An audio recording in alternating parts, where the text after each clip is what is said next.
We are back on Morning Line. Thanks for joining us. Josh Horn with us. We're taking your calls on Social Security. 737-7587 is the number. Are you ready for another phone call? Let's get them going. We got lines open. We've got Dean. Good morning, Dean. Hey, good morning, Nick and Josh. How are you doing? Good. Hey, I got what I hope is a quick question for you folks. I was just awarded my disability from the Social Security, and I was wondering, and they didn't give me an answer there when I talked to somebody, is this a taxable income? Or I still want to get any surprises at the end of the year and have to pay $1 billion in taxes on this. Yeah, and that's a really good question, and there is a possibility of it being taxable. It depends on how much your adjusted gross income is. If you are married and filing jointly, then the threshold is about $34,000. So if your adjusted gross income is over that amount, you're going to be taxed on at least some of your Social Security. If you're single, then it's 20. So this is a question for my tax man at the end of the year. It really is. Now, we do not automatically withhold any kind of taxes from it, but we do have a number of folks, and usually at tax time every year we have a bunch of these W-4s rolling in the office from people who go, oh man, I should have been holding out taxes, or I want to start holding out taxes. Yeah, and so we, like I said, we don't do that automatically, but there is a form that we can, or you can just call us and we can just put it into the computer to do like 4, 7, or 10% or 15%. There's some different options there based on what you need. So yeah, it just kind of depends on what your adjusted gross income is. So you still have income coming in then right now, Dean? Well, I do, because I have a pension. Right. I was diagnosed with cancer this year, and I never planned for all the medical bills that I would have, so I filed for Social Security disability to help me offset some of these high medical bills. Sure. And I was wondering if this would be taxable, too. Yeah, and you're right, though. That is truly an IRS question, but those are the kind of the thresholds that if you're over that amount, at least some of your benefits will be taxable, and so you might want to, And then that was somewhere around the $34,000 jointly. For jointly, and then $25,000 if you're single. Mm-hmm. Okay. Oh, thanks a lot. That gives me at least, I know I got to start planning for it. There you go. I'm over that. So. Good for you. Hey, listen, now you take care of yourself, and appreciate. I'm glad you got your benefits. Mm-hmm. Yep. Well, thank you much for the answer. That's what I was trying to find out, and I couldn't get a quick answer when I was talking to the lady. There you go. That I was was going to receive this. So. Yeah. No, I appreciate it. That's why we got Josh on. So that's good. And there's no offset sometimes with taxes if the money is being spent on something like medical, is there really? No. I didn't know if there would be. No. So. All right, well, good for him preparing for it, just in case. It's never fun doing your taxes and finding out. You said, how much do I owe? All right, let's go next to Tracy. Hi, Tracy. Good morning. How are you all? Good. How are you? Pretty good. Good. I want to know if there will be a raise. There's our obligatory call asking, you're talking about the cost of living increase on Social Security, if we'll get one this year, right? Right. Okay, good question. Josh, what do you say? Yeah, I hope so. But we usually don't find that out till November. Usually sometime in November, Congress sits down, looks at the cost of living, and looks to see if there's room for a cost of living adjustment. Last several years there's been small, but there's been something there. And so, hopefully this year we'll have another one, but we won't really know that for at least a couple, 3 more months. Yeah. Hey, Tracy, do you normally notice that on your check? Well, I did. Well, actually, there was only one that was noticeable, and I think that was back in 2012. Mm-hmm. Yeah. They did like 3% or something. Right. Then, like this last one, it was eaten up by Medicare increase.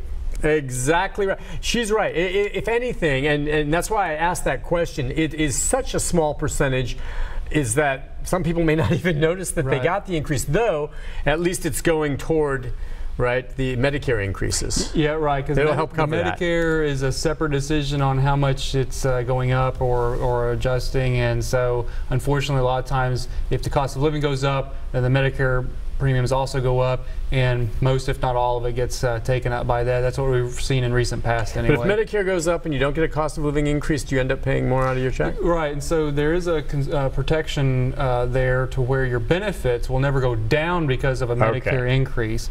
So if your cost of living goes up by $20, Medicare goes up by $30, your benefits aren't going to go down. Because the Medicare was more than the cost of living. They would stay. Okay. All right. Well, we'll know, Tracy, and that's one of the first questions that we'll ask Josh when we get into late October and November when it happens, and we'll let you know. I think last year, like you said, there was. The last couple of years, there have been increases, I think, but they've been very modest. And a few years back, especially when things were really lean and everything in the economy was in the toilet, there was no increase. That's right. So, but I would venture to guess there will be an increase. How much is the big question. Let's go to Carol. Hi, Carol. Hi. Hey, what's on your mind? Okay. My question is, why does the Social Security payment start 1 month after the full retirement age? And because of this, why does the payment that is sent the month after one dies have to be returned to Social Security? Those are two really good questions. I'm not sure you're going to like the answer so much, but in order to draw benefits, early benefits is usually what we're talking about, you have to be 62 for the entire month. Okay. So if you turn 62 on August 5th, you're not 62 for the entire month. And it's just the way the rules are written that you have to be 62 for the entire month. So the exception to the rule is if you're born on August 1st, then you're 62 for the entire month, and you can actually get a check for August. Now, all the checks are 1 month behind, and so your August check comes in September. Most people, they may not like it, but that's, they're generally okay with that. However, when you die, what we run into now, sometimes if you or a spouse or somebody passes away, the check that comes the next month, they're actually due. So if I pass away on August 5th, then the check that I receive in August, I'm actually due that check. I can go to the estate or the spouse or the minor children because I was alive for the entire month of July, and my July check is the one we're talking about, the one that comes in August. What happens is if I pass away on July 30th, and my check actually comes the August 3rd, well, I wasn't alive the entire month of July. So just like at the beginning you have to be 62 for the entire month, you also have to be alive for the entire month to be due that month. So if you pass away there at the very end of the month, you're not due a check for that month. If I pass away at the end of July, I'm not due a check for July, but sometimes it comes out before they can stop it if your payday is at the very beginning of August. And so if it's direct deposit, you got to be real careful because they will suck that, once they figure it out, they'll suck that check right back out. Yeah, and then if you don't account for it. If you've already paid for it, if you already paid, then you may be overdrawn. That's right. All so right. Hopefully that answered. Yeah, you got kind of a complicated answer, and she may not have liked the answer, but that's the way it's set up. For whatever reason, the bureaucrats came up with that plan. Let's go to Evan. Evan, good morning. Hey. Hey, what's on your mind, Evan? I've been getting disability because of a mental disability, and January of 2010, I became my own payee. But before that, one of my previous payees sent back all the money in his account for the government to give it to my next payee, but they never gave $5,000 to my last payee. And now that I'm my own payee, I've been to the office on absence wage several times with nothing to do for 2 hours, and the same guy waits on me, and he says I'm entitled to the money, my paperwork makes sense, but so far I haven't gotten it. What's it going to take for me to get my money when the government is in the station when they want their money?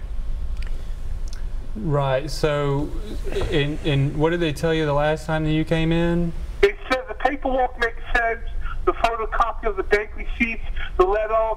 Social Security said it was an overpayment. Well, my payee said no, he had simply saved the money for me because I wasn't spending it all, and now I'm my own payee, so it all goes to my account. But this was held $5,000 that's not been paid to my account since January of 2017, and when I go to the office, they say the same thing, to allow you to sell the money and touch the money, but it's never come. What will it take to get this $5,000 from Social Security? Because they talk about going to Jim Cooper, and they say that won't help. Well, did they confirm that there's $5,000 out there? Yes.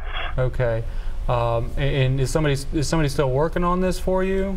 Well, I don't know, because they said I'm supposed to get some money, but it's never come, and I can't keep going to the office to wait with nothing to do for 2 hours. I have other things to do, and it's not worth my time.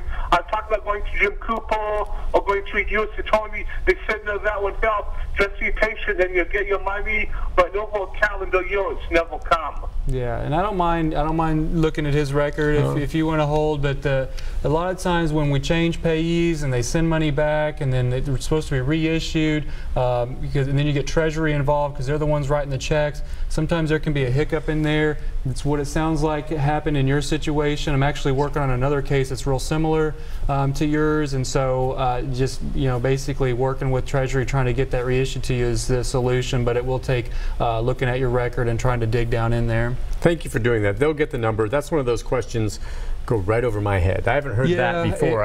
That was tricky. I'm glad you have a handle on that. When you change payees and then you become your own, and then somewhere back in there was some what they call conserved funds where they didn't spend all the money. The payee didn't spend all the money. Yeah. And a lot of times they do. They'll send it back. What they're supposed to do is send it back, and then Treasury will reissue it to the new payee. And then, of course, if that payee doesn't spend it all, then they got to do the same process. And like I said, there's another similar case where we've looked at it. The check was remitted, and it's sitting at Treasury, but for whatever reason, it's supposed to be an automatic. Treasury reissues it, but it didn't. So we're working with Treasury on that case, and it sounds very similar to this one. So. Okay, good. Maybe you can help. Yeah, we'll get your number, and he'll give you a call. We're going to take a break on that note. Those of you on hold, stay there. We still got lines open. Final segment with Josh Horn helping a lot of people this morning right after this.